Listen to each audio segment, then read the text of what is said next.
प्रिय विद्यार्थियों, सुप्रभात। मैं शालिग्राम तिवारी, प्रशिक्षित स्नातक शिक्षक हिंदी, केंद्रीय विद्यालय राजगीर से आप सभी के समक्ष आपके हिंदी पाठ्यक्रम के अंतर्गत क्षितिज से ललद्यत द्वारा रचित वाख नामक पाठ और उसके विभिन्न काव्य पंक्तियों की व्याख्या के साथ पुनः उपस्थित हूँ। प्यारे बच्चों, आइए हम क्रमशः इस पाठ के विभिन्न पड़ाव पर पहुंचते हैं।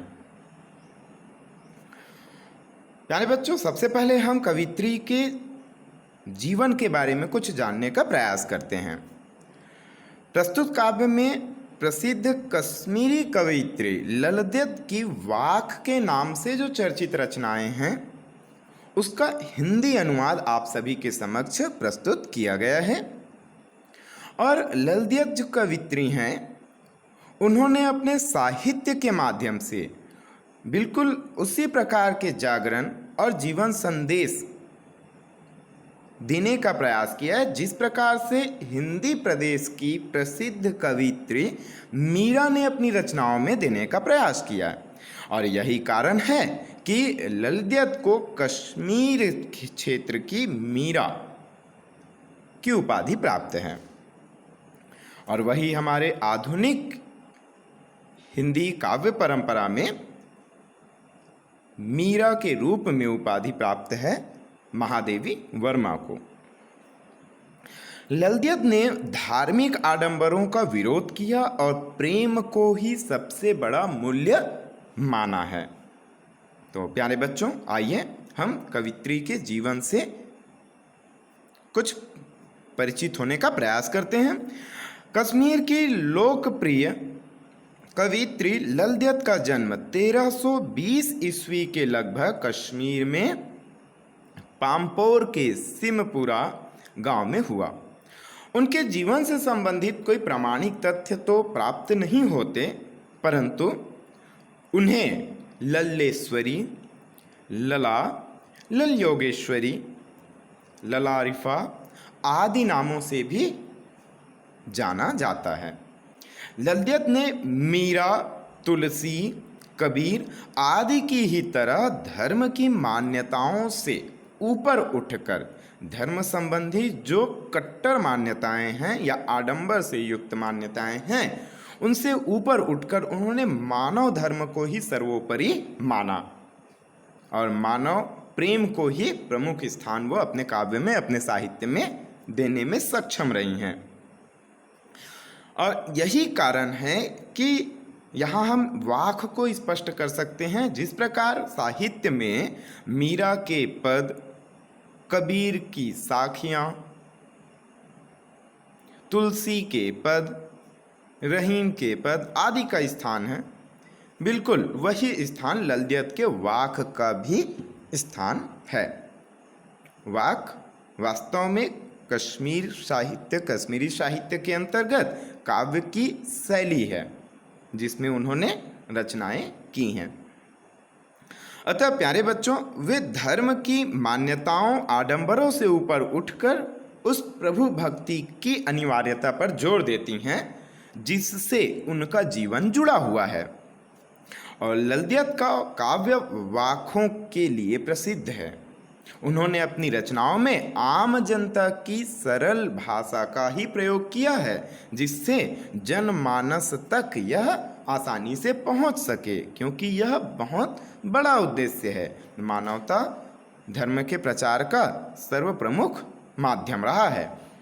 उनकी कविताएं अरबी, फारसी या संस्कृत आदि भाषाओं के शब्दों से बोझिल नहीं है, अर्थात पांडित्य प्रदर्शन का जरा भी प्रयास नहीं झलकता, अपितु सरल हिंदी में रचित हैं। ललद्यत जी का निधन 1391 ईस्वी के आसपास माना जाता है। तो प्यारे बच्चों, आइए अब हम सभी प्रस्तुत पाठ की केंद्रीय भाव से परिचित होते हैं। विद्यार्थियों को भक्ति काल की व्यापक जनचेतना अर्थात जनमानस तक, प्रत्येक लोगों तक भक्ति परक भावों को पहुंचाने के लिए और उसके अखिल भारतीय स्वरूप से परिचित कराने के उद्देश्य से, अर्थात पूरे भारत में, अखिल भारतीय का तात्पर्य है पूरे भारत में, और उसके जो परंपरागत आ रहे स्वरूप हैं, पूर्व से ही चली आ रही परंपरा है, उन सब से परिचित कराने के ही उद्देश्य से यहाँ कवित्री ललद्यत के 4 वाक्यों का हिंदी में अनुदित रूप प्रस्तुत किया जा रहा है। तो प्यारे बच्चों, इस कालांश में हम पहले वाक की व्याख्या की ओर चलेंगे और पहले वाक में ललद्यत ने ईश्वर प्राप्ति के लिए किए जाने वाले अपने विभिन्न प्रयासों को व्यर्थ समझा।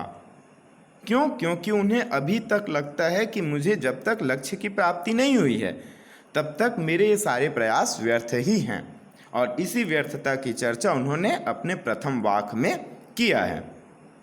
तो प्यारे बच्चों, आइए हम सभी प्रथम वाक से अवगत होते हैं, जिसकी पंक्तियां कुछ इस प्रकार से हैं। रस्सी कच्चे धागे की खींच रही मैं नाव, जाने कब सुन मेरी पुकार, करें देव भव सागर पार। पानी टपके कच्चे सकोरे, व्यर्थ प्रयास हो रहे मेरे, जी में उठती रह रह हुक, घर जाने की चाह है घेरे। तो प्यारे बच्चों, आप सभी ने देखा कि इन पंक्तियों में कच्चे धागे, रस्सी का आपको छायाचित्र दिखाई दे रहा है, साथ ही में नाव शब्द भी आया है, जिसके लिए यह नाव का चित्र प्रस्तुत है। और उसी प्रकार किसी देव पुरुष से कहा गया है कि वो हमें इस संसार रूपी समुद्र से पार करे, तो एक ईश्वर के प्रतीक के रूप में राम जी का छायाचित्र आप सभी के समक्ष प्रस्तुत है। तो आइए बच्चों, हम इसके व्याख्या अंश की ओर आगे बढ़ते हैं, और उससे पूर्व हम इनमें कुछ आए कठिन शब्दों के अर्थ से अवगत हो जाते हैं। कच्चे धागे अर्थात जो कमज़ोर सहारा होता है। कच्चा धागा मजबूती के साथ नहीं टिका रह सकता, वो कभी न कभी टूट जाना है। देव अर्थात परमात्मा, देवता। भव सागर, भव अर्थात संसार और सागर अर्थात समुद्र, संसार रूपी समुद्र। सकोरे या कच्चे सकोरे, तात्पर्य है मिट्टी के पात्र जिसमें पानी या दूध पिया जाता है, अर्थात बहुत ही कमजोर, जिसे एक बार प्रयोग के बाद फेंक दिया जाता है। व्यर्थ अर्थात बेकार। हुक का तात्पर्य तड़प, वेदना, विरह की अवस्था। चाह अर्थात चाहत, इच्छा। प्यारे बच्चों, आइए हम सभी पहले वाक्य की व्याख्या की ओर चलते हैं। और प्रस्तुत वाक्य जो है आपके पाठ्यपुस्तक हिंदी के क्षितिज के अंतर्गत कवित्री ललद्यत द्वारा रचित वाक नामक पाठ से अवतरित है, जिसमें कवित्री ने ईश्वर प्राप्ति के लिए जो मनुष्य जीवन की प्राप्ति हुई है उसके द्वारा किए गए सारे प्रयासों को व्यर्थ समझकर अपनी उस विरह वेदना को सबके समक्ष रखने का प्रयास किया है। तो प्यारे बच्चों, आइए हम देखते हैं इसकी व्याख्या को। रस्सी कच्चे धागे की, कवित्री कहना चाह रही हैं कि रस्सी कच्चे धागे की है। कोई रस्सी है जो कच्चे धागे की है, तो किसे कहा गया है? और खींच रही मैं नाव, और मैं उस रस्सी से जो कच्चे धागे से बनी हुई है अपने नाव को खींची जा रही हूँ। कवित्री ये कह रही हैं। तो नाव से उन्होंने रूपक दिया है। इन सभी पदों में आपको रूपक अलंकार का बहुत ही सुंदर उदाहरण देखने को मिलेगा हर अंश में। तो नाव को उन्होंने मनुष्य का जीवन बताया, जिसे कवयित्री खींच रही हैं। किससे? मनुष्य का जीवन किससे चलता है? श्वासों से। अर्थात वह कच्चे धागे से बनी रस्सी जो श्वास है, अर्थात आप देखते हैं कि श्वास निकलती है फिर आती जाती रहती है, श्वास जो है चलती रहती है, तो उसे वो कच्चे धागे के समान कमज़ोर बताती हैं। ना जाने ये कब टूट जाए और यह नाव जो है बीच मझधार में कहीं पर भी रुक सकती है और वह अपने सही किनारे नहीं जा पाएगी। तो कवित्री कहते हैं कि मैं इस कच्चे धागे के सहारे, श्वास के सहारे अपने जीवन रूपी नाव को खींचे जा रही हूँ और जाने कब सुन मेरी पुकार। और वो अपने ईश्वर से पुकार करती हैं और कहती हैं, निवेदन करती हैं कि हे ईश्वर, ना जाने कब आप मेरी पुकार को सुन पाएंगे या सुनेंगे, क्योंकि हो सकता है कि यह धागा टूट जाए, यह श्वास रुक जाए और मेरा जीवन समाप्त हो जाए और मेरे नाव को किनारे लगने का औचित्य तभी होगा जब तक मेरे इस नाव में, मेरे इस जीवन रूपी नाव में श्वास बाकी है। तो करे देव भव सागर पार। और हो सकता है कि इसी निवेदन के साथ साथ ईश्वर तक मेरी आवाज़ चली जाए और मेरे जो देव हैं, परमात्मा हैं, ईश्वर हैं, वो मुझे इस संसार रूपी सागर से पार कर दे। और संसार रूपी सागर से पार करने का तात्पर्य है कि जन्म और मरण की अवस्थाओं से मुक्त हो जाना, अर्थात ना तो अब हमें जन्म लेना पड़ेगा और ना ही हमें कोई मृत्यु का दर्द या तकलीफ ही व्याप्त होगा। तो कवित्री को यह आस है, लेकिन तड़प भी है कि वो प्रश्न चिन्ह लगाती हैं कि कब, अर्थात हे ईश्वर, मैं तो आपके राह में निरंतर चली आ रही हूँ, ना जाने कब आप सुनकर मुझे इस समुद्र के सागर से आप मुझे पार करेंगे। पानी टपके कच्चे सकोरे। हे ईश्वर, पानी जो है टपकते जा रहा है, किस से? इस कच्चे सकोरे से। कच्चे सकोरे का तात्पर्य है बच्चों मिट्टी का पात्र। जो आपने देखा मिट्टी का पात्र, वहाँ कहीं से भी यदि पकने में कोई कमी रह जाती है या कुछ दरार आ जाए तो वहाँ से पानी रीझना प्रारंभ हो जाता है। और पानी यहाँ पर संकेत है बच्चों मनुष्य के जीवन के उम्र का। मनुष्य का जो जीवन है उसकी एक निश्चित आयु होती है। तो यह पानी उस मिट्टी से, मिट्टी के पात्र को हम यहाँ शरीर से ले सकते हैं, तुलना कर सकते हैं। इस शरीर से यह पानी की बूंदें जो हैं वो टपकते जा रही हैं। मतलब मनुष्य का शरीर उम्र के अलग पड़ाव में पहुँचते पहुँचते अपनी आयु को कम करते जा रहा है और इस आयु के कम होते होते यह चिंता है कवित्री को कि व्यर्थ प्रयास हो रहे मेरे। हे ईश्वर, मुझे लगने लगा है कि मेरे जीवन के साथ जो अवस्थाएं अब घटती जा रही हैं कि इस अवस्था में आने तक अब मैं इतने उम्र की होती जा रही हूँ, फिर भी मुझे ईश्वर की, आपकी प्राप्ति नहीं हो पा रही है। तो ऐसा लगने लगा है कि मैंने जीवन भर जो सारे प्रयास किए हैं वो सभी के सभी व्यर्थ हो जाएंगे।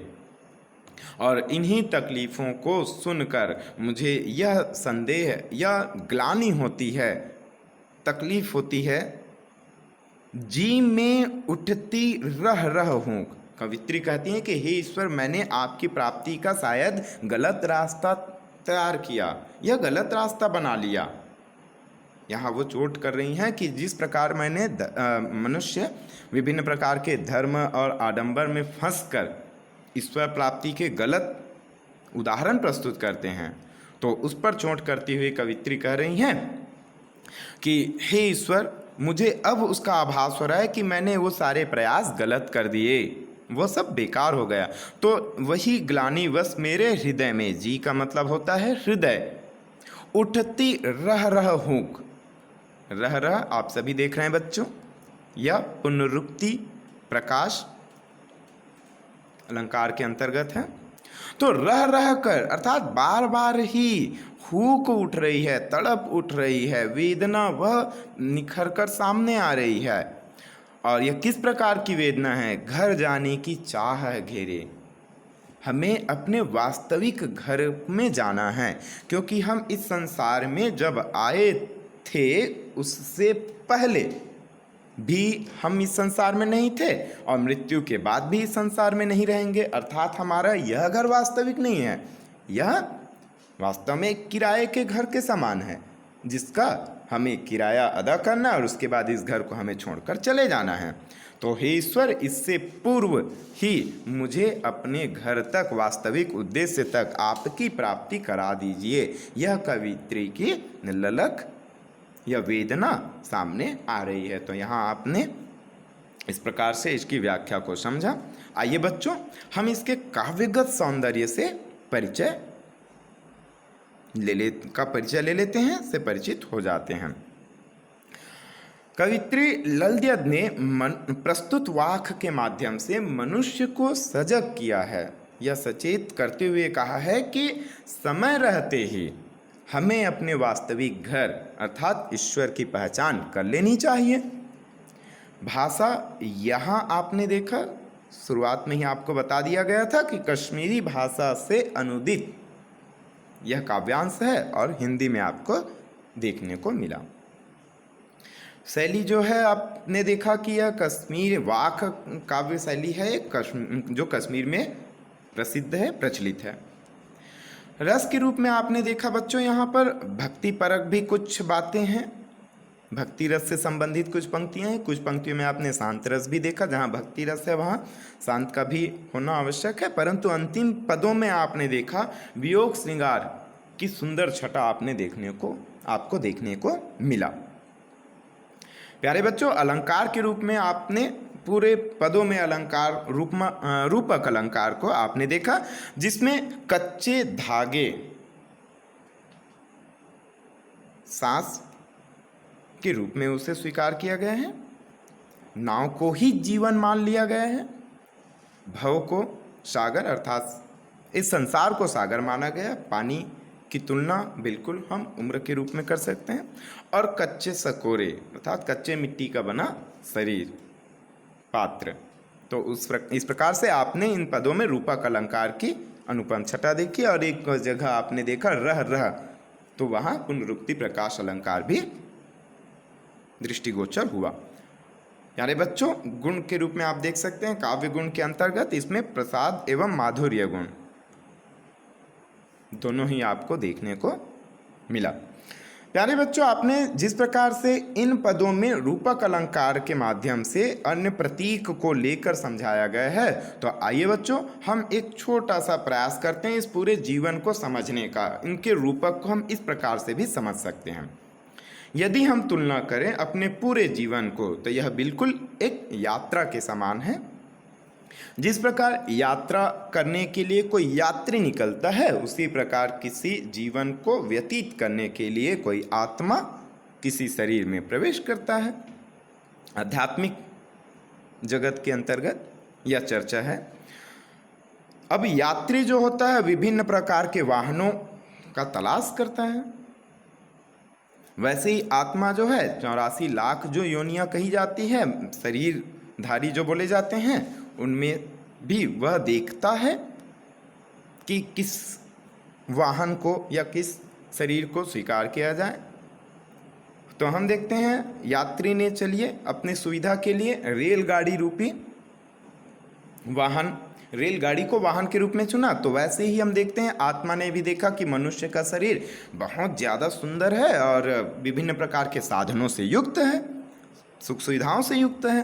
तो उसने भी क्या किया, मानव शरीर का चयन कर लिया। तो प्यारे बच्चों, आप सभी जानते हैं कि रेलगाड़ी के सफ़र के लिए या किसी भी सफ़र के लिए आपको एक टिकट की आवश्यकता होती है। तो वैसे ही मानव शरीर में यात्रा करने के लिए आत्मा को एक निश्चित आयु की जरूरत पड़ती है, क्योंकि उसके बाद वह मानव शरीर वृद्धावस्था में और ज़्यादा लंबा खींचने लायक नहीं रहता जीवन को। तो उसने एक निश्चित राशि का टिकट खरीद लिया, आयु का टिकट मनुष्य ने ले लिया। अब हम देखते हैं बच्चों, टिकट लेने के बाद यात्री जो होता है रेलगाड़ी पर सवार होता है और वहाँ उसके आसपास बहुत सारे यात्री मिलते हैं। तो अन्य जितने भी यात्री हैं वो ऐसी बात तो नहीं है कि वो उसी के साथ रेलगाड़ी पर सवार हुआ हो, कोई पहले से मौजूद रहता है, कोई बाद में आता जाता रहता है। बिल्कुल इसी प्रकार बच्चों, मनुष्य जीवन में हम अपने जो परिवार के सदस्य देखते हैं वह हमारे साथ एक ही साथ जन्म ले आवश्यक नहीं है। वह उनमें से कई हमसे पहले जन्म लेते हैं, कई हमसे बाद में जन्म लेते हैं, कई हमसे पहले चले जाते हैं, कई हमसे बाद में जाते हैं। यदि हम दुर्घटनाओं को छोड़ दें, आकस्मिक घटनाओं को छोड़ दें, तो नियमता यही है कि जो पहले आया वो पहले जाएगा, जो बाद में आया वो बाद में जाएगा। प्यारे बच्चों, आइए हम आगे समझने का प्रयास करते हैं। जो अंतिम स्टेशन के पहले की सूचना दी जाती है, हमने बहुत अच्छे से बातचीत वार्तालाप किया, अन्य यात्रियों के साथ कुछ लोकाचार संबंध स्थापित किया और उसमें हमने अपने सफ़र को सुगम बनाया। इसका तात्पर्य यह नहीं है कि हम वहीं पर अब चिपक जाएं और यह कहें कि अरे आप लोग बहुत अच्छे हो, अब मैं आप ही के साथ रहना चाहूँगा, आपके ही सफ़र पे मैं आगे बढ़ूँगा। तो यह तो बिल्कुल अनुचित है। आपने टिकट अलग लिया है, सफ़र अलग, आपका उद्देश्य अलग है, स्टेशन दूसरे जगह का है, तो आप उसके साथ कैसे जा सकते हैं। तो वही बात होती है परिवार के सदस्यों के साथ, आप इनके साथ अपने जीवन को, अपने उद्देश्य की प्राप्ति के लिए, जो ईश्वर प्राप्ति का उद्देश्य है, उसे आप पूरा करने के लिए लगे रहते हैं। लेकिन इसका तात्पर्य यह नहीं है कि आप उनके साथ अब ये कहें कि नहीं हम अब आप ही के साथ मरेंगे, आप ही के साथ जिएंगे।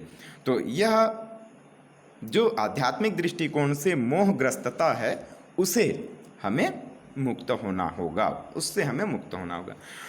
तो बुढ़ापा जो होता है मनुष्य के शरीर में, वह अंतिम स्टेशन आने के पहले जो दी जाने वाली सूचना होती है।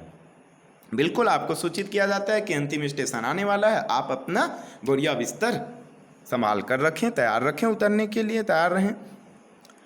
और बच्चों, जो अंतिम स्टेशन होता है वही हमारे जीवन की मृत्यु, मनुष्य शरीर के मृत्यु की स्थिति है।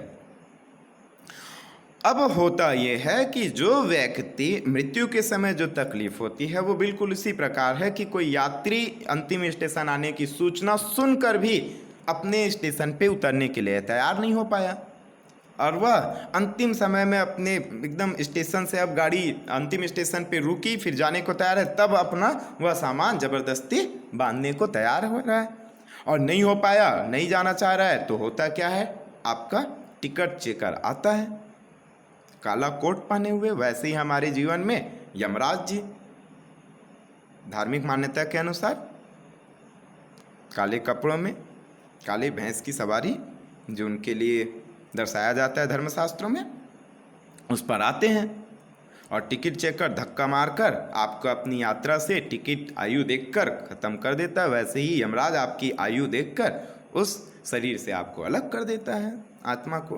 तो हमें इस सफ़र को सुखद बनाना चाहिए, ना कि दुखद। तो प्यारे बच्चों, आशा करता हूँ कि यह कालांश आपको अच्छे से समझ में आया होगा और आगे के कालांश में इनके अन्य पदों की व्याख्या के साथ मैं पुनः उपस्थित होऊंगा। आप सभी का धन्यवाद।